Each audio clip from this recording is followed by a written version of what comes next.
Price, what is it? Price is the amount that you charge. By the way, we have got test tomorrow as well for all that we have covered in business so far. We have test. Okay. By the way, we have test this thing. I have a test on Thursday. Retest for the math. Did you score low on the last one? Obviously, I didn't even write it. I wrote one question and I ran away. Okay, okay. You have done chapter 4 by yourself, chapter 3 and 4, right? Do you want to redo that uh, in the class or do you want to like do on your own? can we just do question? I want just can you send me some questions to do? Okay. Actually, no, it's fine. I'll find it. Hmm. Okay. I know which website my Okay. teacher uses. Okay. Okay.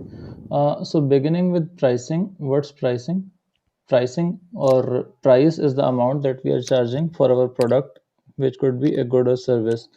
The next question is, what are the different types of pricing? I mean, if I want to Different set price for a product, what are the different ways in which I can set price for the product? value, What's value? market value, Okay, so what? how much something is worth, how much a product is worth. I don't know. I mean, how much it's Which worth page is is what this? price you're going to charge. Page 91. Page 91. Okay. How much is something worth? I mean, that depends on how much price you're going to charge for that product, right? Yeah. So, what price are you going to charge? How do you determine that? Let's say you're selling iPads. How would you determine what price Yeah. to charge for these iPads? So, the first one thing that we must bear in mind before setting price for any product is that we set price of products based on whether it's a new product or if it's an existing product. So the strategies that we learned, some of them will be used for charging price of new product and some of them will be for existing products. So first thing, what are the different ways and I can charge the price? The most common method of charging price is cost plus pricing. So cost plus pricing is it takes me for example $20 to make a product and I want to earn a profit of 20% on it. Okay, so I add to that 20% and that's going to be my price. So 20% of 20 would be 4. Yeah. So 24 would be my selling price. One more Uh-huh. thing, this profit that we say we are going to charge on the product, it can be categorized into two. One is called margin, the other is called markup. Usually, when we are talking about pricing and when we are talking about cost plus pricing, we are saying that this profit 20% would be of cost. So 20 Hmm. plus 20% of 20, that would be my price. The other way could be that I want to say that I want to earn a 20% margin. So if this is as a percentage of cost, then it is markup. But if it is as a percentage of sales or selling price, percentage of selling price, then it's called margin. Got it? So this is cost plus pricing. Any other way I can charge a price? So for example, here in your book, they have given the worked example. The unit cost to a manufacturer of making a plastic rowing boat is 80. He wants to add 25% on top of that. So 25% of 80 would be one fourth, which is 20. So 80 plus 20, he'll sell this thing for 100. Can you see this worked example at the bottom of page 91? This one. Yeah. Okay. Um, these case studies, these things, let's see, we'll do it tomorrow or shall we do it right now? Tomorrow, tomorrow. Tomorrow. Okay. So the next pricing strategy other than cost plus pricing we have got is price skimming and penetration pricing. So price skimming and penetration pricing, we know these are both strategies which are usually used for new products. So let me first write this down. uh, Price skimming and penetration pricing, and we discussed these before. Do you remember? Hmm? No, I remember. Wait, no. Skimming, like you mean you have a really high price and then you keep cutting down until sales are good or something like that. Hmm. So if you're charging a new product, what's your strategy going to be? Are you going to charge a high price upfront, or are you going to increase the price as the time goes by? So skimming is you're charging a high price initially and selling everyone at that highest possible price. So high price initially,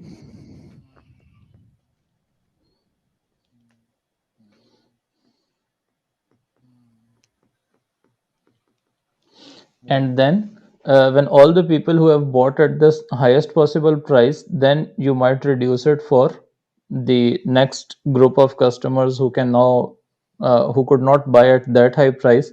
So you slightly lower the price for them, you slightly lower the price even further until you reach the rock bottom that you have set before starting selling the product. Uh-huh. Okay. Penetration pricing, on the other hand, is that in order to capture market share, um, what you do is you set a very low entry price so that customers of other businesses, they are enticed to buy this product from you, and once they get sort of hooked to using your product, or they start liking your product, or you have built loyal enough customers, then maybe you can start increasing the pricing. Uh-huh. Okay. In which circumstances should a business go for price skimming, and in which circumstances should a business go for penetration pricing? Um, Skimming, they should go for high, like luxury items, So and one then is luxury, other. other one is Why not low price? Why not penetration pricing for luxury? Why price skimming? because penetrate by luxury I mean like premium kind of thing. Because Hmm. Hmm. the people, they want to feel like they're exclusive, like Hmm. they're an Hmm. exclusive club Hmm. that Hmm. can only buy Hmm. certain product. If it is cheap from the Hmm. start and it Hmm. feels cheap, Hmm. people won't Hmm. buy it. Hmm. Also, price speaks. One thing is that from affordability point of view, that we are an exclusive people who can buy this thing. The other thing is the price speaks for the quality as well in those cases. So the higher the price, the more usually people feel like that they are getting better quality product. Right, Okay. right. So for luxury products, what else? Luxury products. And What else? Services. where brand loyalty is high. So if you have Brand. already a high level of brand loyalty, then you can opt for price skimming. These people will buy your product no matter what. Right. So, like the Apple cloth. Hmm. Apple what? Cloth. What's that? Would you believe it? It's a cloth. Why would Apple sell cloth? It's you can fold it, Oh, and really? you can it's crazy. Just listen to all the features. So You that's can what it fold does. it, Hmm. and then you can also put it put your phone on top of it Nice. as Nice. a resting place. Wait, there's more. So, It's actually very smooth hmm. So and what happens on Eid al Adha is that some people they buy like very expensive animals for sacrifice. So Back in the day, I remember this one Eid, uh, a goat which people would buy would normally come in the range 20,000, 30,000. I mean 20, 25,000 back in the days. PKR, you could get a really good goat for sacrifice in that range. So somebody they bought a goat for 40,000, and then Nice. that thing also came with a bed. So that What? takht or that something, so it would sit on that and sleep on that. So yes. I actually know. I think we had this one thing Hmm. in my grandparents' house where this goat that came, it had a bed to sit on. It was a cushion. It was crazy. Hmm. All right. It was so expensive. I can't remember. It was Hmm. like some three Hmm. thousand or something Dubai dirhams. Hmm. So expensive phone needs an expensive cloth to sit on. Okay. When would you go for penetration pricing? When when you plan to make when you're building up loyalty Hmm. with your customers. So it could be the case where right now brand loyalty is not as high. So brand loyalty is low. What else? There is. Uh, Hmm. Cheap and best products. So products that are quality kind of products. I don't Maybe know. for inferior goods. Inferior goods, as in, Inferior goods were the what does ones that mean? with the lower the income, the more you bought these incomes with negative income elasticity of goods with negative income elasticity of demand. Goods with zero With negative, with last negative elasticity, negative income elasticity of demand, income elasticity. So it's not okay. Okay. not price elasticity. So negative YED. Remember, we discussed this back when we were studying the income elasticity Uh-huh. of demand. That there are normally the behavior of the goods is that when income increases, people increase consumption of goods, and when income decreases, people decrease consumption of Balance. goods.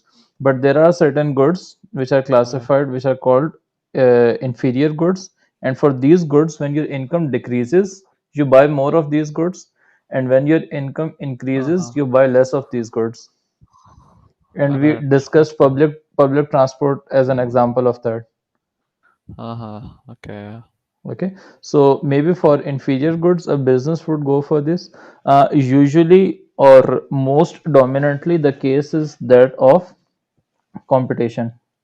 So if you have got high competition, Mm. you would usually go for penetration pricing, and for skimming it would work well if the competition is low.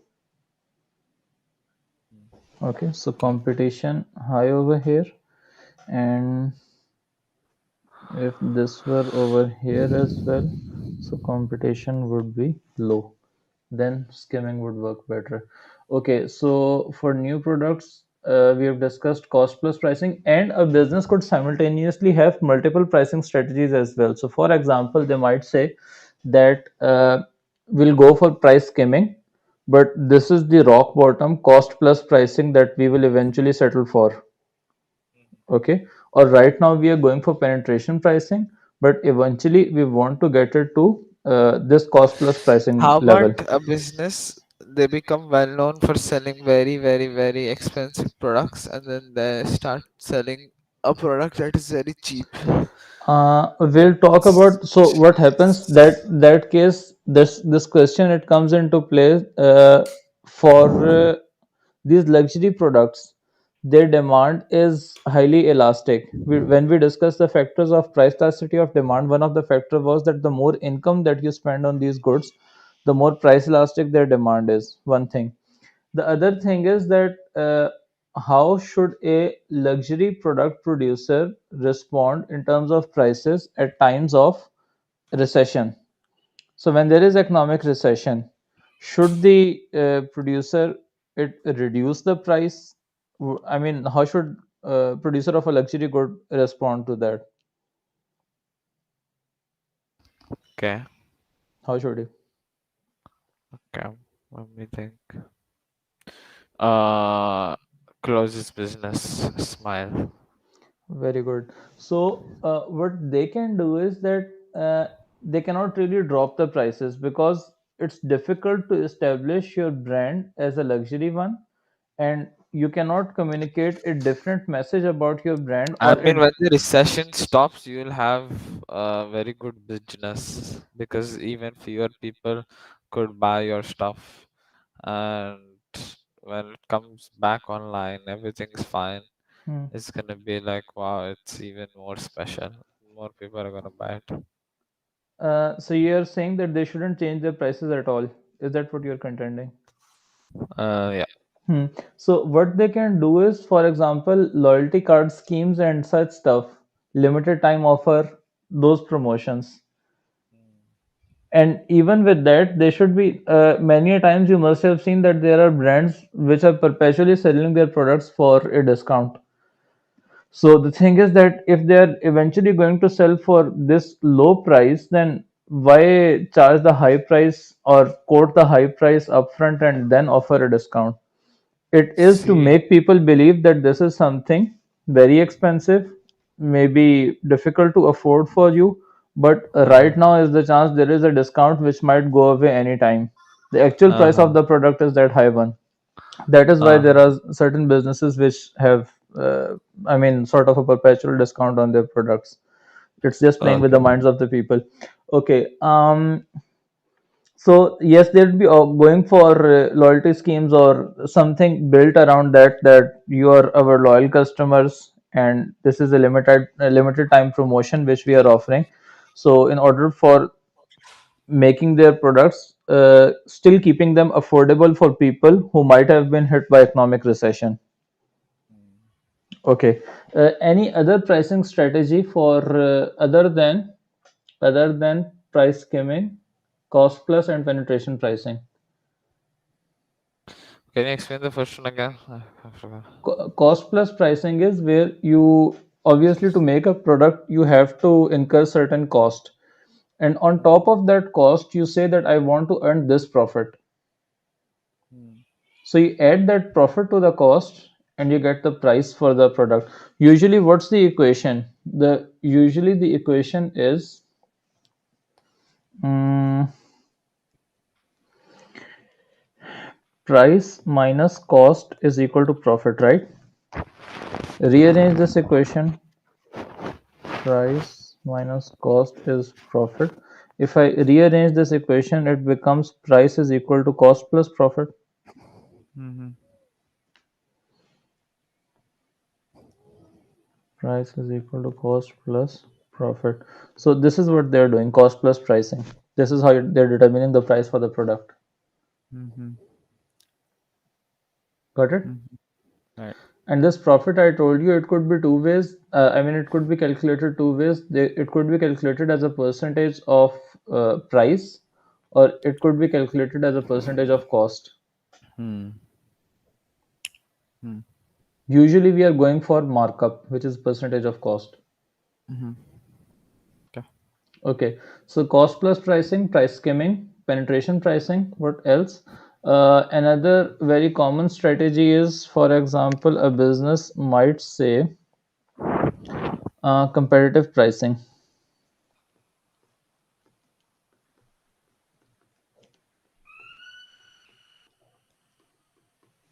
Okay, competitive pricing is where you set your price based on your competitor's price. So it's not mandatory that you set price exactly equal to that of competitor's product. Competitors could be a Uh, benchmark. So, for example, you might say that this product is my competitor's product. I'll sell at 10% higher than this price, or at 5% lower than this price, or equal to this price. You can sell it at mhm. equal to that price as well, but it's not always mandatory that it's equal to that price. It's just that the competitor's price is a benchmark for you, and you use that benchmark to charge your price slightly above, slightly below, or equal to that product. So it could be the Hmm. case where would a business go for competitive pricing? Uh, I don't know.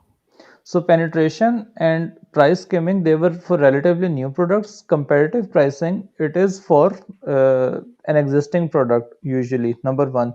Number two, you'd use it where competition is high. Okay, so that Genius. the other thing is that product elasticity of demand is high. So if you are charging a Hmm. price above the price of the competitor, a lot of demand would shift towards that of competitor. So you try to match the price of the competitor. That is the reason Coke and Pepsi, they're almost always priced the same. Hmm. Similarly, for Hmm. these Lays and such brands of chips, there are multiple options which are almost always priced the same. So what if they make a deal to both increase the price at the That same is time? that is called collusion. So if you have got only a few sellers, the I don't know if we'll here in business discuss about these different market structures. So there are market structures. For example, there is perfect competition, in which there is a very large number of sellers and very large number of consumers, and consumers, they can easily switch to any other seller if one is selling a product at a slightly higher price. Also, the types of the goods being sold are same. Okay, so Uh, that's the ideal product, ideal market structure that uh, that's the ideal market structure that businesses would like to have. Sorry, the governments would like to have, that there is competition, everything is equally distributed, no producer is selling large enough share, so that if they leave the market would be affected by a lot.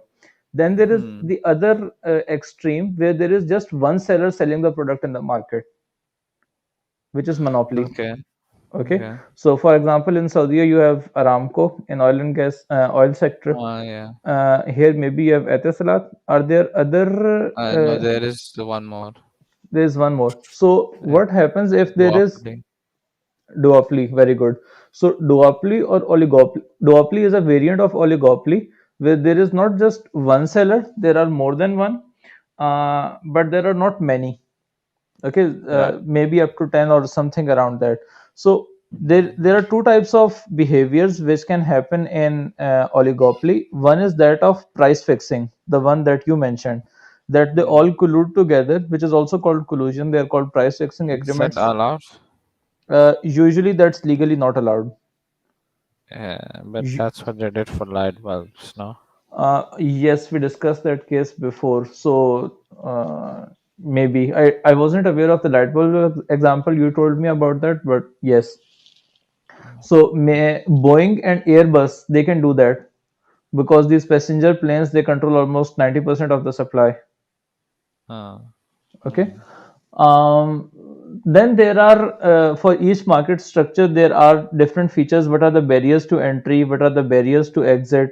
Can the product easily be copied and those sort of things, which would determine whether there is going to be sticky prices or there's going to be price collusion. The oligopoly, would it always stay as oligopoly, or would it shift towards more competitive structure, and so on. Anyhow, Yeah. it all began with a discussion, where would a business charge comparative prices. So comparative prices would be number one, existing product. Number two, there is high competition. Okay. These are the two features, key features I can think of. Let me see if there's any other given. Um okay, okay. Also, this can happen in what's that called? That's called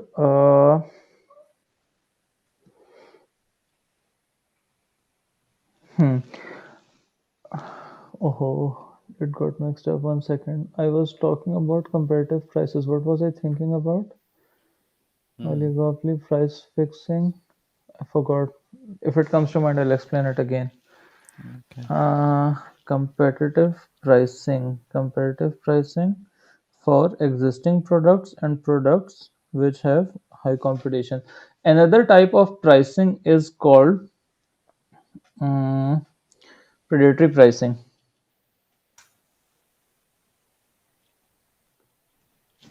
So predatory pricing is where one supplier acts as a predator and it's trying to kick any other. I mean, you're trying to charge a low price, and for charging by charging that low price, your aim is to drive your competitor out of market or out of business. Mm. Okay, so this is a strategy of charging low price, plus the aim is that you want to drive your competition out of market. It could be in case of oligopoly that a few of them they come together and decide to kick one out of the market. There could Mm. be, it could be in case of like a newly launched, for example, if you have got a new competitor coming in, you might do this. But okay, that's the thing, there are three strategies of charging low price. One is limit pricing, one is predatory penetration, and predatory pricing I've done. There is a third called limit pricing. Limit Mm-hmm. pricing. So limit pricing, the difference between limit pricing and predatory pricing is that for predatory pricing, there are two existing competitors. One tries to kick other out of the market.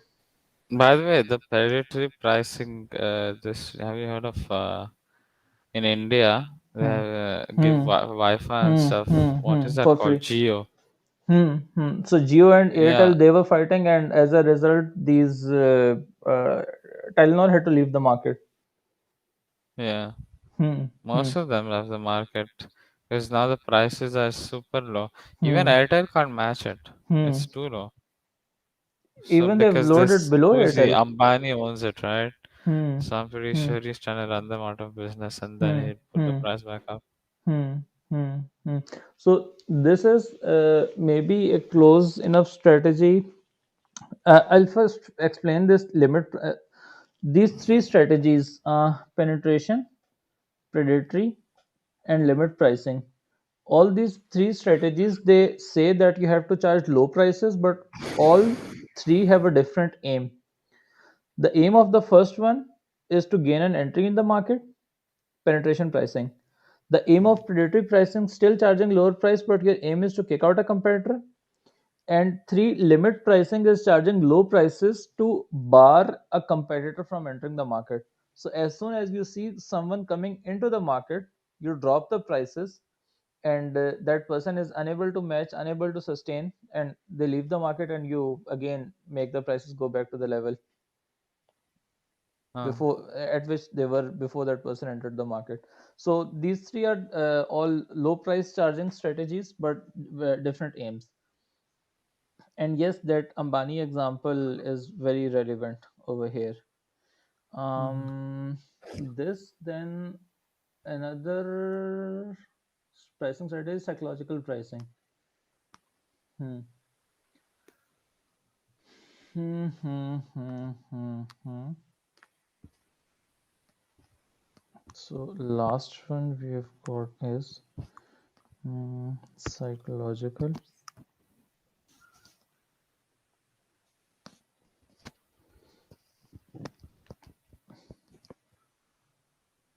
Okay, psychological is simple. You are charging prices, for example, 99.99. Uh-huh. Okay, so people may get the illusion that it's something related to 90s or 90, but it's actually 100 Uh-huh. in effect. The other reason these prices are charged over here, they tell you that it's psychological pricing. Other reason could be tax brackets. So, Uh-huh. for example, in certain cases, usually tax is levied at the price whatever you charge. But in certain cases, if you have tax brackets, that if the product is from 100 to this particular price, then you have to pay slightly higher taxes as compared to the lower one, which ends at Mm. 99 or 99,999, something like that. But Mm. that's less often the case. Usually, the case is to make people believe that prices are lower than what they are actually paying. Okay, Mm. so these are the different types or different ways we can price the product. Now the question is, what factors would influence what pricing strategy a business actually follows? Mm. Oh. Think.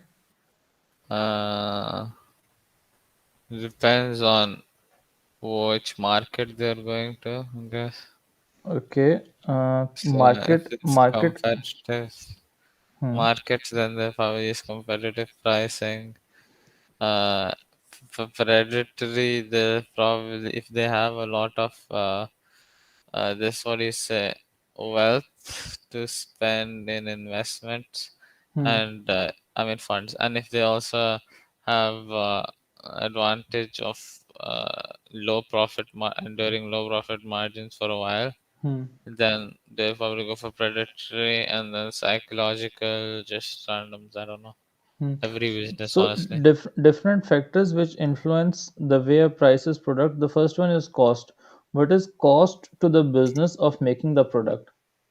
The first and foremost thing you'll have to do is that you have to at least cover your cost of Right. making the product. Okay, otherwise the product, no business can incur loss on a product indefinitely.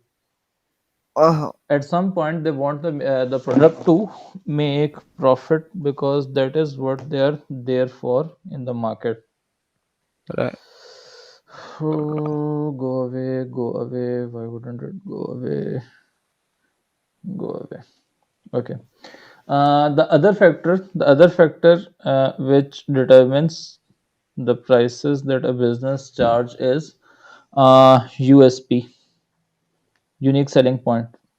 Uh-huh. How differentiated your product is. If your product is like really unique, then you can charge, go for like cost plus pricing and a lot of margin. You can go for price skimming. If it's not, it's difficult to do that. Another factor which determines the price of the product is the PED, price elasticity of demand. For products really inelastic, you can charge higher prices. For relatively elastic demand products, you cannot charge as high prices because the demand would go away. Hmm. Okay. Then there is this question of how much competition is there. Mm-hmm. So higher competition would usually force the seller to sell product at relatively lower prices. Less competition, maybe you can charge higher prices. And for also there is this question of affordability of customers. Yes, the product it has cost. I'm surprised this is not given in the book, but let's say affordability of customers.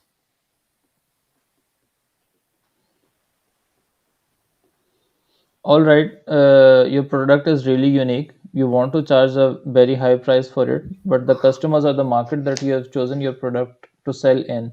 They don't afford to buy products at that high prices. So Mm-hmm. you'll have to take that in consideration as well. Competition done, cost done. Then there is strength of brand. How strong is your brand? How strong is your brand?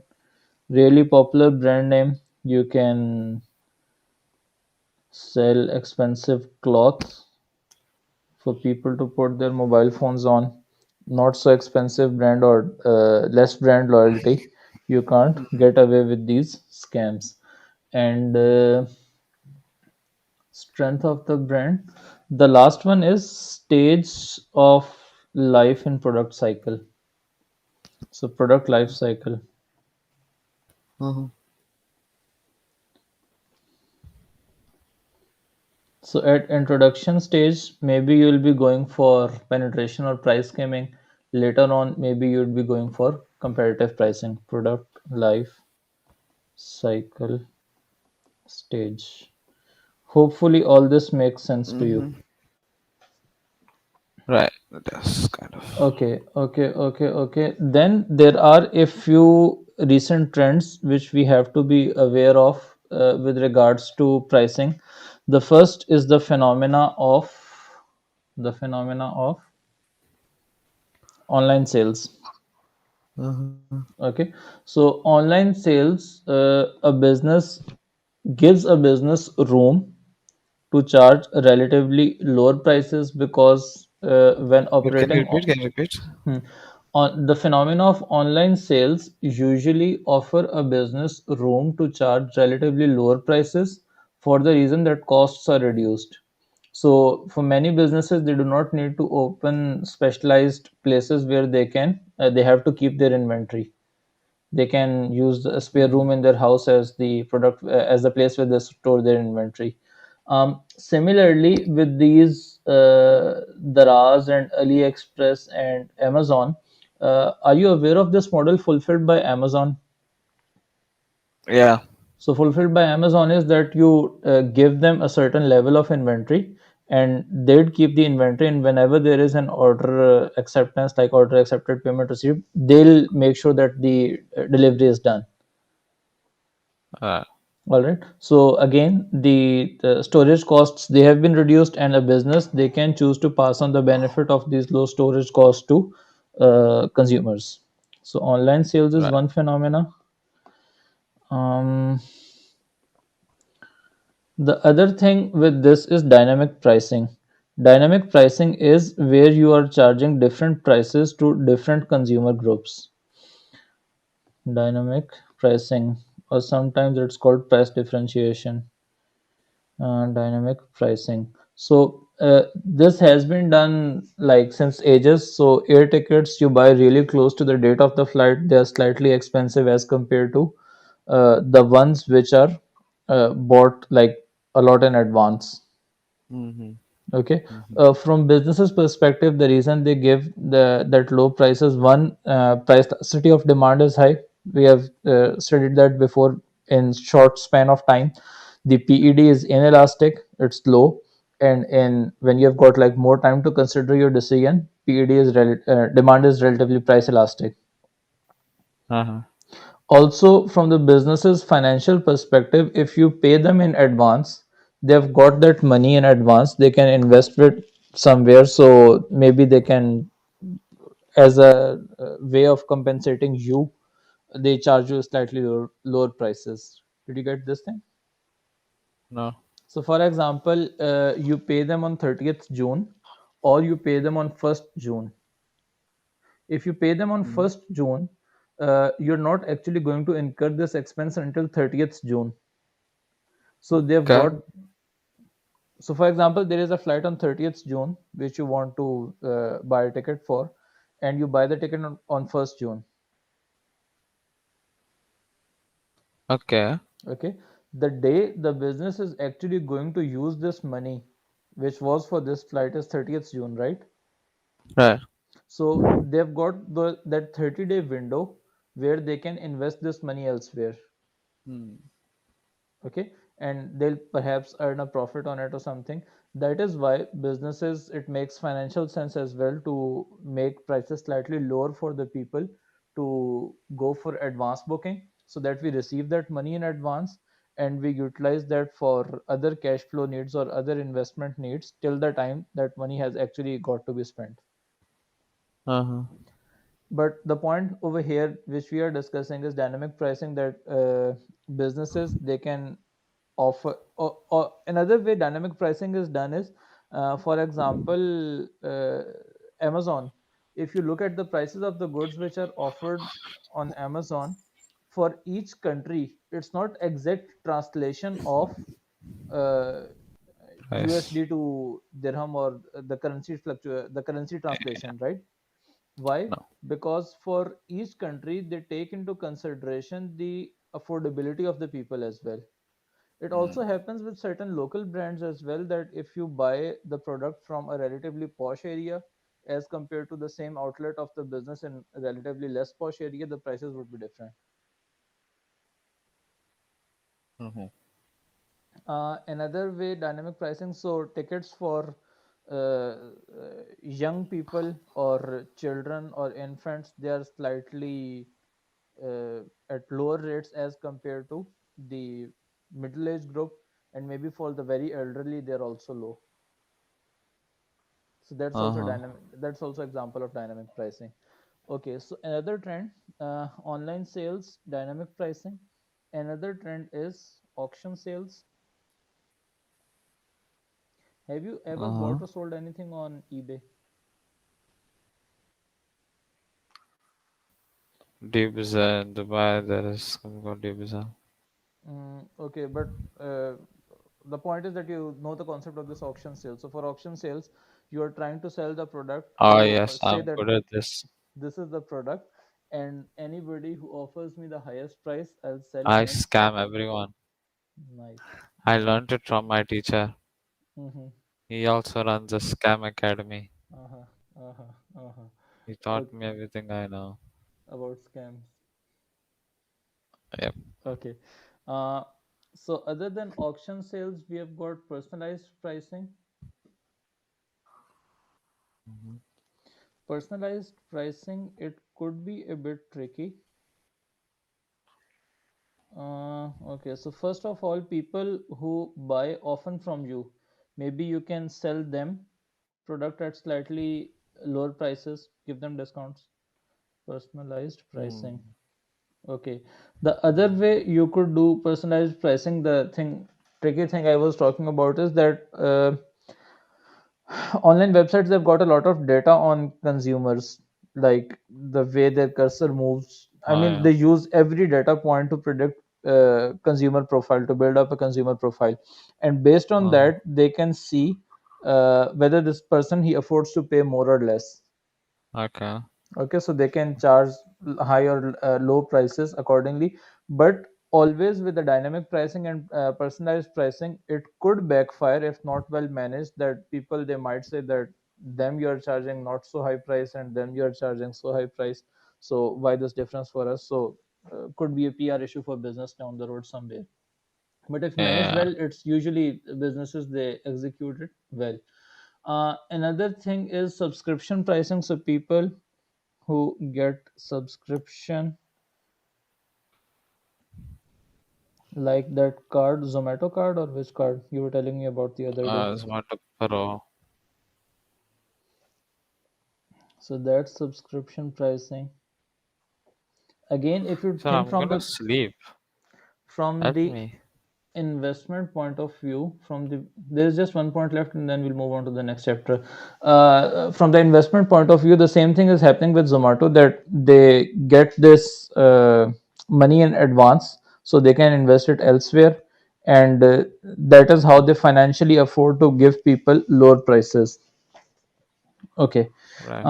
The last one is price comparison with online selling, or with the advent, or uh, I mean, massive use of internet. Now we know that whatever price we are charging consumers, they can easily go and compare elsewhere with the options. So it has sort of increased the competition. Even if you are not physically in the same place, or you think of somebody as your competitors, consumers, they've got the option to buy the thing from anywhere, and they can create competition for you, which is unforeseen for you. Competition. That's it for this chapter. Let's move to the next thing, Uh-huh. which is about distribution.